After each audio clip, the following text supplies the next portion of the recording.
Hello, and welcome to Radical Engagements here at Varn Vlog. You can see from the shape of my face that this has been a little while since I've recorded some of these. And I don't release these in the order I record them, but this will probably be coming out in the beginning of 2025. I am recording it in the last week of 2024. And I'm trying to get back in my head looking at a tendency that I thought I was involved in. In 2015-16, I was involved with this group called the Red Party, a very small group that was part of the preliminary groups around something called the Marxist Center. The Red Party didn't last long enough to enter the Marxist Center. It generated a few podcasts, Swampside Chats being one of them. And this was in the heady days leading up to the first Trump administration. Now we're a good 8 years past that, and we've had 12 years of this kind of politics back and forth between the failed Biden administration and the upcoming clown show of a Trump one.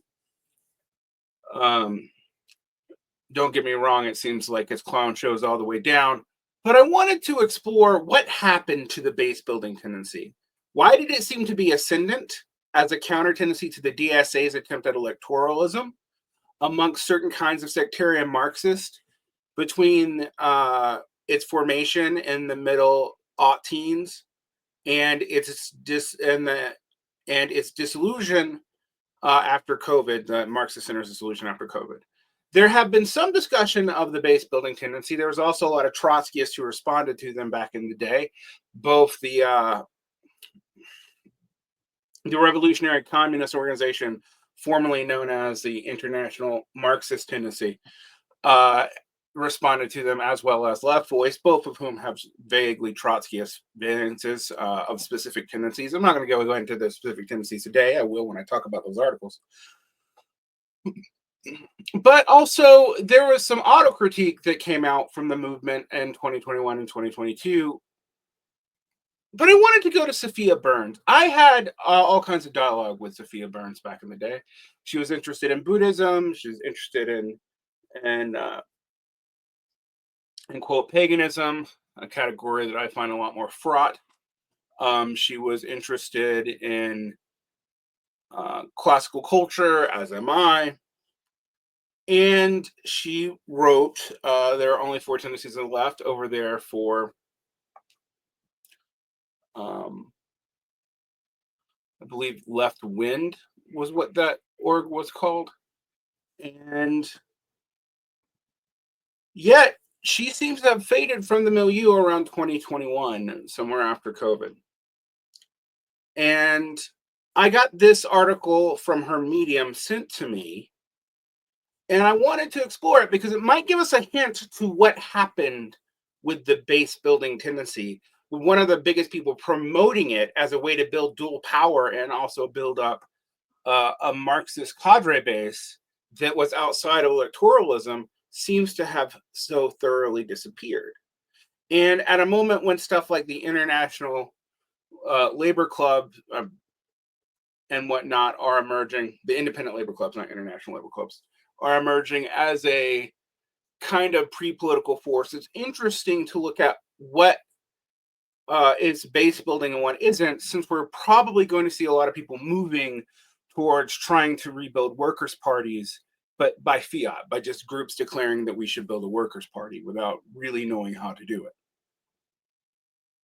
I mean, that's the answer that everyone gives when we talk about what the left needs to do, is we need a party. And yet when you ask them how to build a party in today's context, or what even a party historically means, often you don't get very good answers, or answers at all. You get restatements of the principle. When the base builders at least had some kind of idea of what was necessary to build the movement that would produce a party. That was their goal.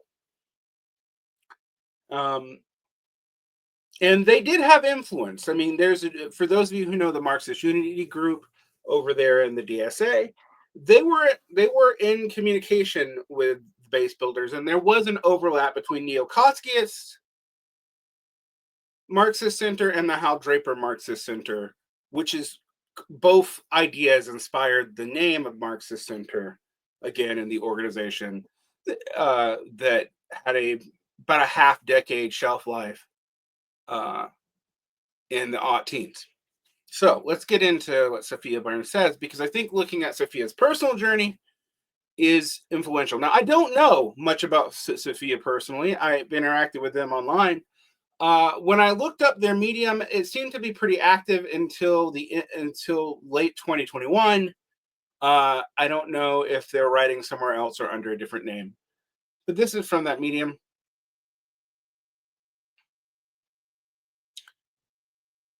Lately, I've been rebuilding my relationship with my brother. The last time we were close, we both still lived at home. But now, after years of distance, we're finally befriending each other as adults. Asterisk. This spoke to me personally. I mean, I don't know Sophia's situation, but I also have I have several siblings, and I have become um, m- more um, more interested in them as friends, and in my 30s and 40s, as they're well into their own adulthood. So I see that. Catching him up in the last decade, I told him about my activist experience. I didn't just attend protests and go home. A lot of people did that. I, for one, actually, I would support protests and help them and do logistics, but I don't generally do protests. I've never thought they were super efficacious for what they're designed for, and I believe there are other more efficacious ways to get internal unity and solidarity than public displays like this. Not that I condemn them or anything. I just never found them particularly useful. Um, I also think protest had historic meanings, as in, if you don't listen to our grievances and give us petition through the protests, and we will have riots and or insurrections. And that's a lot less relevant now, given the both democratization and asymmetry of warfare. I believe that I had a moral duty to totally subordinate my life to a radical cause. I built the movement while I was awake and dreamed about it when I slept. I called myself a revolutionary cadre, a soldier who trains soldiers. You actually notice I don't use that language here, because that's not what we're doing. I am a thinker who trains thinkers. And while, yes, I've actually, been in some pretty hairy situations, I don't think you should go to leftist entertainment media for that information. It's like reading the anarchist cookbook to get survival skills. It's a good way to blow your arm off. However, I have been in more militant groups in my life. Um, Although even that feels weird to me. I always consider myself pro-revolutionary, not revolutionary, because I don't live in a revolutionary moment. Um, and I would foresee a lot of the things that call themselves revolutionary today would just end up getting these groups of 20 and 50, 100 people killed. And I don't really want to be involved in that. I don't want a repeat of the early 70s to early 80s, where there were all kinds of very failed, useless actionist adventures. Anyone who lives like that is going to become a cadre clone, a kind of robot. Leftist ideology started to swallow my personality whole, but I never felt committed enough. And I never accepted that anyone else was either. So I started teaching other people the basic skills of organizing. I existed to really make a difference. You first need a mindset of total devotion. Like a C3PO witness in the Star Wars prequels, I became a machine making machines. How perverse. Did my political accomplish anything concrete? Occasionally left, although never as often as I hoped. But I imagine, for sake of argument, that I found my Excalibur, a technique forged out of lightning by the organizing gods that could guarantee a victory 100% of the time. Would it have been worth it then to cadre myself?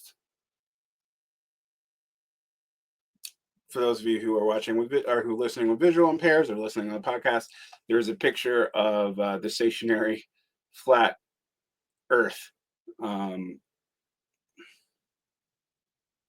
the square map of the stationary Earth by Professor Orlando Ferguson, which is a flat Earth map. The premise of memetics, That's not a good thing. Memetics kind of fell apart as a science in the late aughts.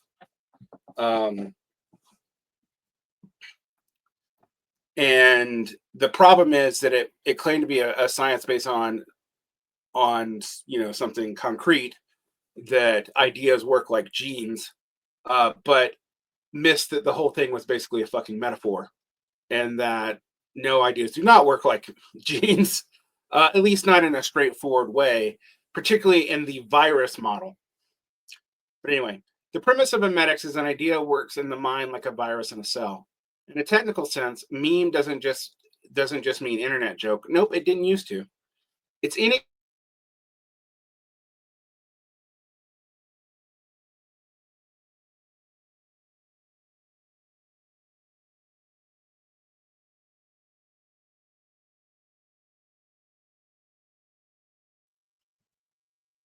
It's any concept that you hear from someone else, the exposure, start to think about the infection and share with other people, restarting the cycle to spread. The most memetically fit ideas propagate the fastest, extra infectious strains. They don't have to be true or insightful, they just have to be hard not to think about and easy to repeat. Okay, now that is the memetic idea. It's a little worrying that you see someone turn to memetics, which was pretty much debunked as a scientific industry in the aughts. Now, I'm not sure that Sophia here would be saying that it's a science in this way. And it is a metaphorical way to understand how conspiracy thoughts and stuff take over. I mean, but I'm not sure that it's as useful as that. I think you need more complicated sociology to actually explain these things. For instance, flat Earth theory isn't true, but it's memetically fit. Only a few of the people who pass on the flat Earth memes believe in it. The rest just think it's funny that sincere flat earthers exist. So they tell other people about them, and the meme finds a new host. This paragraph itself is an example of the meme spreading, my mind to yours. Eh. The cadre idea doesn't propagate much within the general population. However, it finds a community of radical activists to be uniquely hospitable.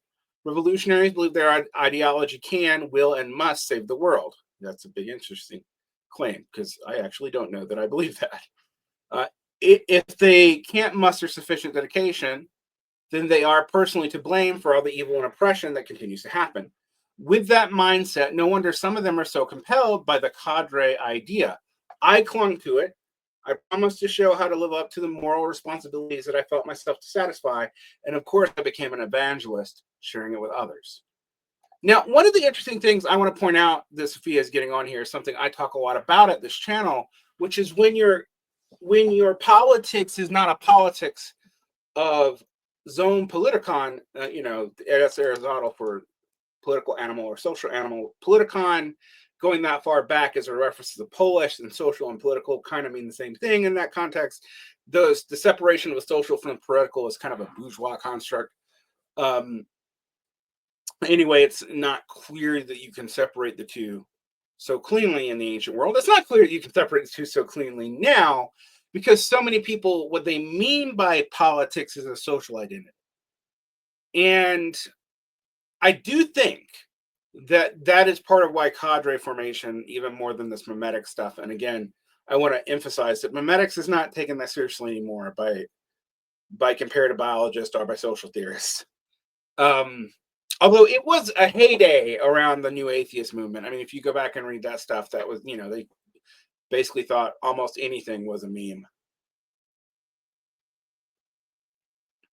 Being a cadre was a sensibility, an all-encompassing definition of myself in relationship to the world. I encourage others to adopt the same self-image. The cadre aspiration came from a deep sense of inadequacy. I wanted to transcend the limitations of ordinary life, either through self-destruction or self-redefinition. It felt almost like a pro-social death wish, ending the regular person I have been and letting the capital R revolutionary take her place. Yeah, I understand that. I was sincere. I was trying to do right by other people, but that doesn't mean that cadreing myself and pushing others to do the same wasn't a little bit evil. I'm sure Procrustes believed it was morally right and moral for people to fit into his bed.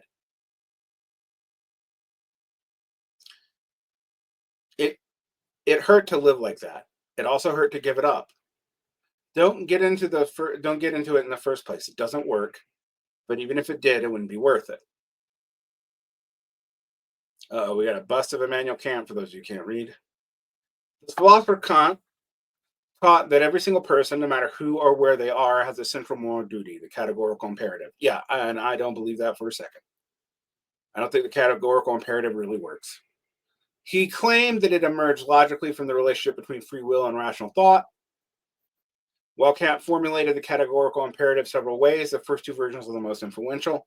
Yeah, he kept on trying to find a couple of rules that would deal with everything, that would make all morality dependent on a simple guideline that you could work out rationally. And I don't think that works. I'm very influenced by Lester McIntyre and Nussbaum and modern virtue ethics, as well as Marxism, and thinking that Kantianism basically doesn't really work. Right. I don't do anything that you wouldn't be willing to support as a universal rule for everyone, which I think doesn't work. Never treat a person as a means to an end, but always as an end in themselves. Now, I don't actually see how the second is a restatement of the first, and I've always tried to figure that out. But I actually think the second is the less dumb thing. Right? So all relations have to be taken as relational, with the other agent being a full agent in their social context. Now, I think the social context stuff complicates the end in of themselves a little bit, but we have to get, we can build on that. You can agree or disagree with Kant, but it's clear that the cadre aspiration profoundly violates the second of these rules, although not the first. Yep, actually, it does go with the first, which is the one. Well, I don't understand why these two always get linked together. To be a cadre is to instrumentalize yourself fully. You reduce yourself to an empty vessel. Your purpose is to be filled with a cause. You can't live like that. And I don't mean that attempting it will make you unhappy, although it will, or prohibitively difficult, although it is. I mean, you literally can't successfully transform yourself into a totally committed instrument. There will always be parts of you that you failed to subordinate. I mean, honestly, if something asks you to totally subordinate yourself like that, and it's not about your imminent survival to do so, then I'm not sure that it's actually viable either. You will always reach a point of burnout. You will find the lack of emotional stamina to go on. And if you push yourself further than that, your work will suffer. You will get worse and worse at what you do, and you can't keep up the spirit forever, mile after mile. Eventually, your legs just give out. Now, I've seen this with radical leftists of all varieties, Marxist, radical liberal, etc. I usually call the shelf life the college plus 5 year shelf life. That a lot of people will give up, and then a lot of these people get radicalized in wildly different directions. So you'll see them being they're the kind of people we make up front of, because they went from Bernie Sanders-ista, from being a libertarian to being a Maoist to being a multipolar decolonialist, Marxist-Leninist to being a regular liberal to being a Trumpist. And they'll do it in relatively small frames of time because they just want to subordinate themselves for a social identity that can give that to them and tie their politics, ethics, and analytics into one cohesive thing. And I'm not sure you can ever really do that. I know there's a lot of people in my audience who want to do it, and good on you, but I think it's probably bad for your politics, and it's definitely bad for you as a person. So I get where Sophia is coming here, although I think this may be a way to totally depoliticize yourself too. If you go from devoting yourself to total cadreists, then often the way out is total depoliticization. But that's all right. You don't have to save the world. Withholding judgment, avoiding carelessness, and relating people with kindness is enough. I wanted to read this. It's very short, because what we see with Sophia Burns, at least if this post is an indication, and there's some other posts that I might read by her as we go through the series, is whatever she viewed base building as burnt her out. It subordinated her ethical, moral vision to something that was totalizing and yet empty.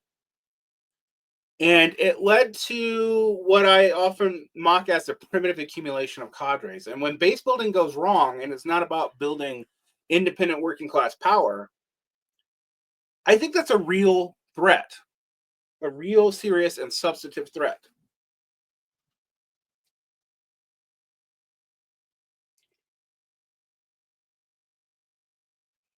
And I don't think it's something we should be encouraging. Now, I don't know if Sophia gave up her Marxism yet. I haven't read through all of her Medium posts. I'm going to be doing a bit of spoofing. But it is very interesting to see where so many people that were in this world went, which was out. I often talk to a friend of mine about what happened with the new communist movement. Reading Max Elbaum, reading Lauren Goldner, the ultra leftist who responded to him, and going through and finding out, where did all those cadres in the 70s go? They didn't die. Most of them weren't fighting in the killing fields in Cambodia or whatever. Most of them were American college students. Now we know where some of the more high-profile ones went: mayors of Oakland, into Democratic administrations, etc. The Maoist in college to normie Democrat in your 40s and 50s is a long established pipeline. But we also have to ask ourselves, like, where do so many of these people go after Occupy? I mean, we know where some of the high-profile ones went after that too. But again, what happened to the base building tendency? When one of its leaders is clearly depoliticizing this, telling people to lead a moral life. And what does it say about the morality of a lot of these cadre organizations that people do not find them morally edifying, that burn out by them?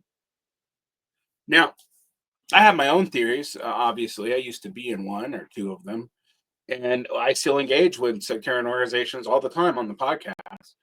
But I'm also pretty skeptical of both tailism and sectarianism. And people go, well, you're just meeting people where they are and reaching for levels that you have. And often I'm like, you don't really have those levers. You're deluding yourself that those are your levers. Tailism is often about delusion, about pragmatism, not pragmatism. But also, cadre radicalism is not really politics. It seems like it's anti-lifestyleism, but it's just a lifestyle itself. And if that's what base building turned into, no wonder it didn't last very long. Now, I would like to thank two new Patreons supporters at the Kano Kahanan level. I also have a sponsorship level now. And you can get access for as little as $4. There, I finally raised prices for inflation, but also for my people who are currently subscribed.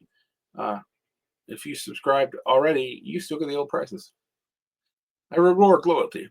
No, but anyway, $4 gets you audio access. $6 gets you additional videos and a few live things. And then $10 you get thanks and you get to commission topics sometimes. So I'd like to thank Matt and Matt K, two new Kano Kahana patrons. Thank you. I'd like to thank all your support. The end of 2024 was a kind of big deal for me. I both got married and had a pretty severe health scare. And I've been very vague about it, and I'm going to continue being vague about it. If you're not on the Patreon audience, I don't need people searching this stuff up. But I am doing much better, and the worst did not happen, obviously.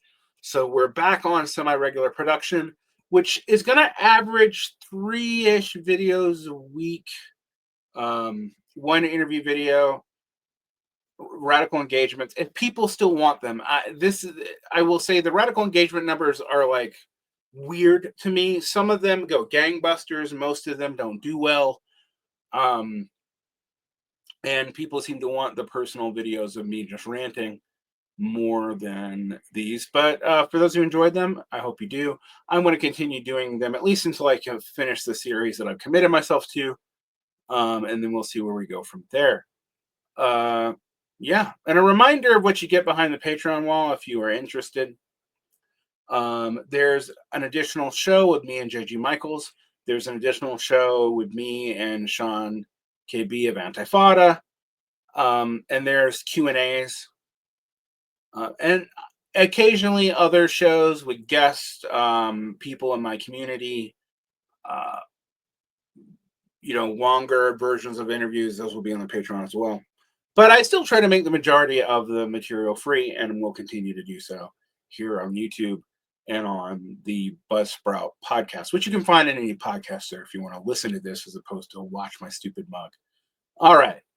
Take care and protect your peace this new year.